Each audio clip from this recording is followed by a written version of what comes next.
아침 성경 일독 캠페인 이 정도는 알고 가자. 예, 안녕하십니까. 오늘은 히브리서 5장부터 9장까지 읽을 텐데요. 어제 이제 히브리서 1장 4장 내용을 좀 잘 못했기 때문에 복습 조금 하고 계속하겠습니다. 히브리서의 배경을 말씀드렸는데 다시 한번 잠깐 생각해보면 워낙 여러 가지 견해가 있고 이거 거의 알 수가 없습니다. 그래서 히브리서의 배경은 이게 정답이다라고 말할 수는 없어요. 아마 누구도 확신하게 말하기 어려울 겁니다. 그런데 우리는 그냥 이제 성경을 읽는데 도움이 되는 선에서 간단히 요약하자면 꼭 이게 맞는 건 아니지만 이렇게 보도록 하겠습니다. 히브리서는 네로 황제의 박해를 직면한 로마에 있는 그리스도인들에게 보내진 편지고요. 어쩌면 이제 바울도 죽은 이후에 누군가 이제 우리는 몰라요. 누군지 모르지만 당시에는 누구나 알만한 사람이었을 거예요. 왜냐하면 자기를 굳이 숨기지 않거든요. 내가 갈 거다 뭐 이렇게 말하는 걸 보면. 그런데 자기 이름을 드러내지 않았다는 거는 안 써도 알만한 사람이었다고 봐야 되는 거죠. 이 사람이 이제 로마로 보내는 편지가 히브리서였던 거예요. 자, 이 히브리서 이 1장부터 4장까지 읽으실 때 경고하는 구절들에 좀 집중해서 읽어달라 제가 말씀드렸었는데요. 왜냐하면 히브리서는 구약을 굉장히 많이 인용해요. 구약을 막 엄청 많이 인용해서 이 구약의 구절들을 해석하는 식으로 설교를 하는데요. 워낙 다양한 구약 본문들을 인용하다 보니까 이 주제가 뭔지를 모르고 그냥 읽다 보면 흐름을 놓치면 이게 그냥 구약 요 구절을 설명하는 거구나 하고 이제 내용 파악이 안 될 수가 있어요. 처음 시작하면서부터 보면 1장에서 나온 주제가 시편 인용하면서 예수 그리스도가 천사보다 우월하다 이런 주제가 1장이었거든요. 이게 왜 중요한가? 예수 그리스도가 천사보다 우월하다는 게 도대체 무슨 의미가 있나? 이걸 이 흐름을 이해하셔야 돼요. 이 흐름은 뭐냐면 2장의 1절에 이렇게 나옵니다. 그러므로 여기서 그러므로는 예수께서 천사보다 우월하심으로 우리는 들은 것에 더욱 유념함으로 우리가 흘러 떠내려가지 않도록 함이 마땅하다. 이게 경고예요. 우리는 지금 흘러 떠내려갈 수 있는데 그렇게 하지 않도록 해야 된다라고 경고하는 거죠. 왜냐? 천사들을 통하여 하신 말씀이 견고하게 되어 모든 범죄함과 순종하지 아니함이 공정한 보응을 받았거든. 우리가 이같이 큰 구원을 등한히 여기면 어찌 그 보응을 피하리오. 천사들을 통하여 하신 말씀이라는 건 율법을 얘기하겠죠. 그 율법을 어긴 자들, 율법에 따라 범죄하고 또 순종하지 아니한 자들이 구약에 보면 보응을 받았는데 우리가 천사보다 훨씬 높으신 예수 그리스도를 통하여 받은 구원을 등한히 여기면 어찌 그 보응을 피하겠는가. 그러니까 1장에서 말한 천사보다 높으신 그리스도는 그냥 예수님이 높으신 분이다 이 얘기를 하려고 하는 게 아니고요. 이 경고를 위한 거예요. 천사를 통하여 준 율법을 어긴 이들도 보응을 얻었는데 지금 예수 그리스도의 그 큰 구원을 등한히 여기는 자들은 보응을 피할 수 없을 것이다 라는 그 경고. 요걸 보면 이 뒤에도 많은 경고 구절들이 나오는데 히브리서를 이 편지를 받는 사람들은 어쩌면 이 경고를 받아야 할 만큼 배교의 위험이 있었다라고 볼 수 있어요. 예수님을 부인하고 예수를 떠날 수 있는 어떤 위험이 있었던 거죠. 그러니까 예수를 떠나지 말라라는 경고가 이렇게 나온다고 할 수 있죠. 예, 이런 내용들을 우리가 쭉 볼 텐데 2장 3절에서 우리가 또 다른 거 한 가지 또 볼 수 있는 부분이 뭐냐면 이런 표현이 있습니다. 3절 뒷부분에 2장 3절에 이 구원은 처음에 주로 말씀하신 바요. 들은 자들이 우리에게 확증한 바다 이런 표현이 있거든요. 이게 무슨 말이냐면 이 구원은 처음에 예수님께서 하신 말씀이고 그 다음에 예수님께 들은 자들이 우리에게 전해주었습니다라는 표현이에요. 요걸 보면 전통적으로 히브리서는 바울이 썼다라고 생각을 해왔지만 사실 바울이 썼다는 말도 없는데 그냥 그렇게 여겨왔던 건데요. 바울이 쓴 건 아닐 거다라는 생각을 하게 됩니다. 왜냐하면 바울은요. 한 번도 자기가 누구에게서 전해받았다, 복음을 배웠다라고 표현하지 않아요. 바울이나 사도들은 아닐 겁니다. 예수님께 직접 가르침을 받은 사람이 아니라 예수님께 들은 자들에게 배운 사람이에요. 들은 자들이 우리에게 확증했다. 이 사람이 바울이 죽음으로부터 멀리 떨어져 있진 않을 겁니다. 시기가. 왜냐하면 네로의 박해니까요. 바울도 네로의 박해 와중에 죽지 않습니까? 그러니까 아마 이제 예수님의 제자들의 제자뻘 되는 사람인데 디모데는 일단 아닐 거예요. 왜냐하면 16장에서 디모데가 감옥에서 나오면 디모데와 함께 가겠다 이렇게 말했으니까 디모데는 제외하고 그런데 분명히 디모데와 어떤 교류가 있는 사람일 거예요. 그러면 아마도 바울 전도팀 중에 한 명이 아니겠는가. 왜냐하면 디모데는 계속 거의 바울 전도팀과 함께 활동했으니까. 그러면 이 사람 누군가 우리가 들으면 알만한 사람일 거예요. 누군지는 모르지만. 그래서 많이 추측하는 게 뭐 구약을 굉장히 많이 인용하고 있는 걸 봐서 구약에 능통했다라고 표현되는 사람이 한 명 있어요. 성경에 아볼로라는 사람이 있습니다. 아볼로가 아닐까? 또는 이 들은 자들이 우리에게 확증한 바다, 요 표현과 비슷한 표현이 누가복음에 나와요. 누가가 뭐라고 하냐면 이게 처음 복음을 받은 자들에게 전하여 받았다, 자기가 그러거든요. 그러니까 누가인가? 뭐 아볼로든 누가든 디도든 어쨌든 누군가 디모데와 가까운 사람인 거죠. 뭐 사실 누군지는 중요하진 않은데요. 이런 것들을 상상하면서 어쨌든 요들 중에 누군가를 상상하면서 당시의 어떤 상황을 파악하면서 읽으면 좀 더 입체적으로 성경을 읽을 수가 있습니다. 자, 일단 첫 번째는 천사보다 높으신 그리스도, 그 높으신 분의 큰 구원을 등한히 여기지 말아라. 이어서 그러면 천사보다 높으신 그런 분이 왜 약한 모습으로, 인간의 이런 연약한 모습으로 오시고 또 죽으신 것도 너무나 연약하게 죽으셨는데 왜 그런가? 이게 이제 2장에서 이어지는 2장 9절에 오직 우리가 천사들보다 잠시 동안 못하게 하심을 입은 자, 곧 죽음의 고난을 받으심으로 말미암아 영광과 존귀로 관을 쓰신 예수를 보는데 이렇게 하신 것은, 이를 행하심은 하나님의 은혜로 말미암아 모든 사람을 위하여 죽음을 맛보려 하심이라. 그분이 원래 천사보다 훨씬 높으신 분인데 우리가 봤던 모습은 사실 매우 연약하잖아요. 잠시 동안 그렇게 연약해졌던 거예요. 왜냐하면 모든 사람을 위한 죽음을 맛보려 하시기 위한 거죠. 그래서 그 구원의 창시자이신 예수를 하나님이 고난을 통하여 온전하게 하셨어요. 그러면 그 고난을 통하여 온전하게 되셨으니까 이제 그는 2장 18절에 그가 시험을 받아 고난을 당하셨은 즉 그가 그렇게 고난을 받았으므로 시험받는 자들을 능히 도우실 수 있느니라. 지금 이 시험받는 자들은 너희를 말하고 싶은 겁니다. 이 로마에 있는 그리스도인들, 네로의 칼날 앞에서 두려워 떨고 있는 그 시험을 앞둔 너희를 그가 능히 도우실 수 있다. 왜냐하면 그분도 그 시험을 통과하셨기 때문이다. 그래서 그분이 이루신 일을 통해서 15절에 죽기를 무서워함으로 한평생 매어 종노릇하는 모든 자들을 놓아주시려고 십자가를 지셨다는 거예요. 지금 이 죽기를 무서워함으로 한평생 매어 종노릇하는 자들 속에는 바로 로마에 있는 그 그리스도인들도 있는 거죠. 그러므로 3장 1절에 그러므로 함께 하늘의 부르심을 받은 거룩한 형제들아 하면서 우리가 뭘 해야 될까요? 이제 믿는 도리의 사도이시며 대제사장이신 예수를 깊이 생각하라. 예수를 깊이 생각하라는 거죠. 이 어떤 그 말도 안 되는 이 상황, 막 사람들이 죽어나가는 이 상황을 우리가 이겨낼 수 있는 힘은 어디서 오는가? 예수를 깊이 생각해요. 그분이 어떤 분이십니까? 죽기까지 순종하고 충성하신 분이니까 우리 또한 죽기까지 순종하고 충성하고 그를 끝까지 붙잡고 있어야 합니다. 3장 14절에 우리가 시작할 때 확신한 것을 끝까지 견고히 잡고 있으면 그리스도와 함께 참여한 자가 되리라. 여기서도 이제 경고 구절이 나오거든요.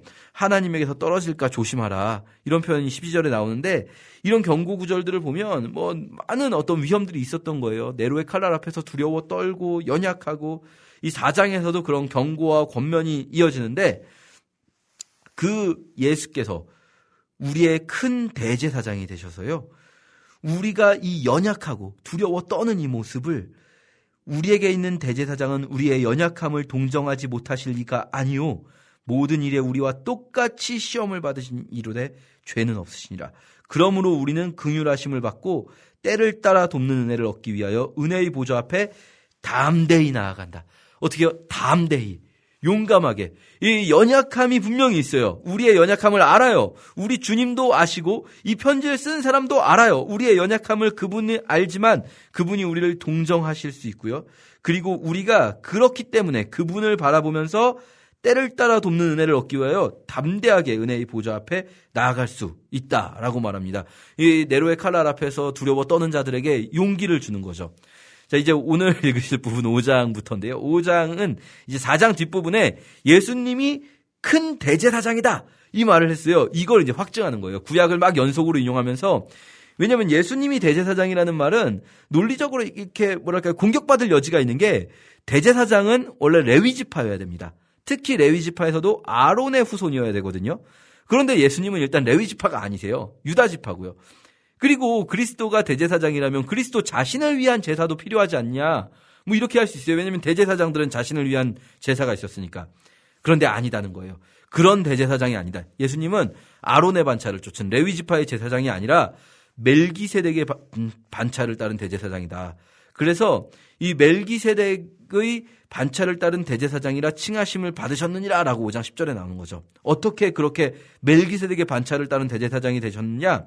5장 8절에 그가 아들이시면서도 받으신 고난으로 순종함을 배워서 온전하게 되셨은즉 자기에게 순종하는 모든 자에게 영원한 구원의 근원이 되셨다. 자, 여기서 우리가 주목해야 될 단어 고난과 순종입니다. 예수 그리스도께서 그 모든 고난 속에서 어떻게 하셨죠? 순종하셨어요. 끝까지 순종하셨어요. 그러면 이제 누가 영원한 구원으로 들어가는가? 자기에게 예수께 순종하는 모든 자죠. 예수를 배신하면 안 되는 거예요. 예수께 끝까지 그 고난을 두려워하지 않고 피하지 않는 자들. 이제 멜기세덱이라는 사람 누구냐? 구약에서 창세기에서 이제 갑자기 나오는 사람이거든요. 밑도 끝도 없이. 히브리서의 표현대로라면 시작도 끝도 없이. 밑도 끝도 없이 갑자기 따와서 하나님의 대제사장이 된 사람인데 이 사람 참 이해하기 어려워요. 왜냐하면 아브라함 당시에 사실 하나님을 아는 이가 없고 하나님을 기억하는 이도 없을 때 아브라함에게만 하나님이 나타나신 건데 멜기세덱은 갑자기 나타나셔서 지극히 높으신 하나님의 대제사장이라고 이렇게 나타나거든요. 그럼 히브리서가 이제 대답은 뭐냐? 멜기세덱은 누굽니까? 라는 우리의 궁금증이 있잖아요. 히브리서의 대답은 네 글자로 말하면 아날야즘 이런 거죠. 아날야즘. 5장 11절에 멜기세덱에 관하여는 우리가 할 말이 많으나 너희가 듣는 것이 두나무로 설명하기 어려우니라. 설명해 주지 않겠다. 성경이라는 것은요. 우리가 궁금한 걸 다 알려주기 위한 백과사전이 아닙니다. 이 성경은 때로는 우리는 막 다른 부분들이 막 궁금할 수 있어요. 뭐 멜기세덱은 누구지? 막 세상에 처음에 어떻게 창조됐지? 마지막에 어떤 일이 있지? 뭐 이런 게 궁금할 수 있지만 성경은 그 모든 지식들을 알려주기 위한 책이 아니고요. 우리에게 필요한 특히 우리가 지금 내가 이 자리에서 하나님의 나라를 이루며 예수 그리스도를 따르며 사는 데에 필요한 가르침을 주죠. 왜냐하면 모든 걸 다 가르쳐주면 정작 중요한 부분들이 희석될 수가 있거든요. 그래서 멜기세덱에 대해서 아날야줌 이렇게 하고 넘어갑니다. 물론 이제 궁금하신 분들은 7장에 가면 조금 더 자세히 설명이 나옵니다. 지금 이 논리에서는 그냥 멜기세덱은 그런 줄 알아라 이렇게 하고 넘어가죠. 5장에서 또 경고 구절이 있고요. 6장에서도 계속 경고 구절이 나와요. 6장 4절에 한 번 빛을 받고 하늘의 은사를 맛보고 성령에 참여한 바 되고 하나님의 선한 말씀과 내세의 능력을 맛보고도 타락한 자들은 다시 새롭게 하여 회개할 수가 없다. 그들은 하나님의 아들을 다시 십자가에 못 박아 드러내놓고 욕되게 했기 때문이다. 절대로 배교하지 말아라. 절대로. 얼마나 두려웠을까요? 우리도 그렇게 두려웠을 텐데 그분들에게 정말 당장 나랑 같이 예배드린 사람이 다음날 보니까 길거리에서 불타고 있고 우리 가족이 예배드리다가 끌려가가지고 재판받아가지고 짐승의 먹이가 되고 사람들 앞에서 구경거리가 되고 근데 내가 또 재판정에 있고 얼마나 두려웠을까요? 그런데 그럼에도 불구하고 배교하지 말아라. 돌아서지 말아라. 강하게 말씀하고 계시는 경고하고 계시는 책이 바로 히브리서입니다. 자, 7장에서 이제 멜기세덱 설명해 주시는데요. 이 멜기세덱 먼저 이름 가지고 설명해 주십니다. 성경에서 창세기에서 살렘의 왕 멜기세덱인데요. 멜기세덱은 살렘의 왕인데 여기서 살렘의 왕은 단순히 예루살렘의 왕이다 이 표현일 뿐 아니라 살렘이란 뜻이 샬롬 평강이죠. 평강의 왕이고요. 멜기세덱이란 이름 자체도 멜키가 이제 뭐 나의 왕 이렇게 됩니다. 멜레크가 왕이고요. 멜키 나의 왕, ጼ데크 하면은 의이거든요. 그래서 멜기세덱이란 이름 자체가 의의 왕이에요. 그러니까 멜기세덱의 이름을 해석하면 의의 왕, 살렘 왕이라고 하셨으니까 평강의 왕, 의의 왕, 평강의 왕, 아버지도 없고 어머니도 없고 족보도 없고 시작한 날도 없고 생명의 끝도 없어 하나님의 아들과 닮아서 항상 제사장으로 있는 사람이다. 누군지 더 모르시겠죠. 그렇죠? 자세히 설명 안 해줍니다. 우리가 보통 추측하기는 이 의의 왕, 평강의 왕 이런 표현들은요. 거의 예수님이거든요. 그래서 아마도 이제 성육신 이전의 성자께서 이 땅에 드러내신 모습이 아닌가라고 이제 추정할 수 있지만 모르는 건 모른다라고 하는 게 제일 좋습니다. 성경이 굳이 알려주지 않은 거를 굳이 알려주지 않았다는 의미 바꿔 말하면 굳이 알 필요가 없다는 거죠. 중요한 것은 우리가 여기서 멜기세덱에 막 빠져들면 안 돼요. 왜냐하면 8장 1절 이렇게 말씀하십니다. 지금 우리가 하는 말의 요점은 이러한 대제사장이 우리에게 있다는 것이다. 이 말이 요점이에요. 그냥 그 대제사장이 어떤 자다, 멜기세덱이 어떤 사람이었다. 그래서 지금 예수께서 어떤 대제사장이다. 이걸 알려주고 싶은 게 아니고요. 이 요점은 뭐냐? 이러한 대제사장이 우리에게 있다. 여기에 주목해야 돼요. 우리는. 그러니까 멜기세덱에 대해서 멜기세덱과 예수님의 상관관계에 대해서 자세히 설명하지 않는 이유가 그거에 집중하면 안 되는 거예요. 집중해야 될 부분은 그분이 우리에게 있습니다. 우리에게, 이 연약한 우리에게, 로마에서 지금 부들부들 떨고 있는 우리들에게 있어요. 그래서요, 이분이 단번에 자기를 들여서 이루신 그 영원한 제사가, 그 효력이 우리에게, 바로 우리에게 지금 그 효력이 나타난다는 거죠. 그래서요, 그분은 지금 이 우리와 새로운 언약을 맺으신 분입니다. 첫 번째 언약인 구약은요, 사실 그것은 완전하지 못한 언약이었어요. 그래서 그게 무흠하였다면, 그 흠이 없었다면 두 번째 게 필요가 없겠지만, 이제는 두 번째 언약, 진정한 언약이 필요하고요. 첫 번째 언약은 그럼 무엇인가? 새 언약의 그림자, 예수의 그림자요, 예수의 비유다라고 말씀하시는 거예요. 그래서요, 이 9장에서는요, 그러면 첫 번째 언약의 모습을 잘 보면 두 번째 언약을 비유적으로 알 수 있게 되는 거죠. 그래서 성소와 지성소, 그리고 지성소 안에서 이 제사장이 어떻게 하는가 이런 것들을 설명하면서, 그런데 이제 예수 그리스도께서 십자가에서 이루신 일들이 바로 그 대제사장이 1년 1회 하던 그 대속죄일이라고 합니다. 욤키푸르라고 하는 이 대속죄일에 하던 그 일이 지금 예수 그리스도의 십자가에서 영원히 단번에 이루어졌다. 이제 영원한 속죄가 일어났다. 그러므로 9장 28절, 이와 같이 그리스도도 많은 사람의 죄를 담당하시려고 단번에 들이신 바 되셨고, 그리고 여기서 이제 우리가 오늘 여기까지만 읽는데 요거 기억하셔야 됩니다. 구원에 이르게 하기 위하여 죄와 상관없이 자기를 바라는 자들에게 또다시 두 번째 나타나실 것입니다. 요 마지막 구절 기억하시면서 10장으로 논리가 연결되는데요. 요 마지막 구절, 두 번째 나타나신다. 그분 반드시 다시 오신다. 기억하면서 9장까지 읽도록 하겠습니다.